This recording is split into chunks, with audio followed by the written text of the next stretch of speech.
আপনার বাচ্চা কি সময়ের আগে জন্মে গেছে বা জন্মের সময় বাচ্চার ওজন কম, বা পেডিয়াট্রিশিয়ান কি আপনার বাচ্চাকে আরওপি স্ক্রিনিং এর জন্য বলেছেন?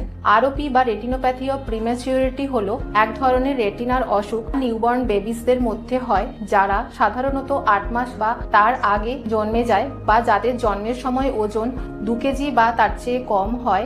এছাড়াও যেসব বাচ্চা সঠিক সময়ে জন্মগ্রহণ করে কিন্তু অন্যান্য শারীরিক অসুবিধার জন্য যাদের এনআইসিইউতে প্রলং টাইম ভর্তি রাখতে হয়, তাদের ক্ষেত্রেও আরওপি হতে পারে। আরওপি সঠিক সময়ে স্ক্রিনিং করলে তা লেজার এবং ইনজেকশনের মাধ্যমে সারিয়ে তোলা সম্ভব হয়। দৃষ্টিদীপ আই ইনস্টিটিউট বর্তমানে আমরা রেগুলার বেসিসে আরওপি স্ক্রিনিং এবং অন্যান্য রেটিনাল ডিজিজের ট্রিটমেন্ট করছি। তাই আরওপি স্ক্রিনিং এবং অন্যান্য রেটিনার সমস্যায় আমাদের সাথে যোগাযোগ করুন এবং নিজের চোখকে সুরক্ষিত রাখুন। ধন্যবাদ।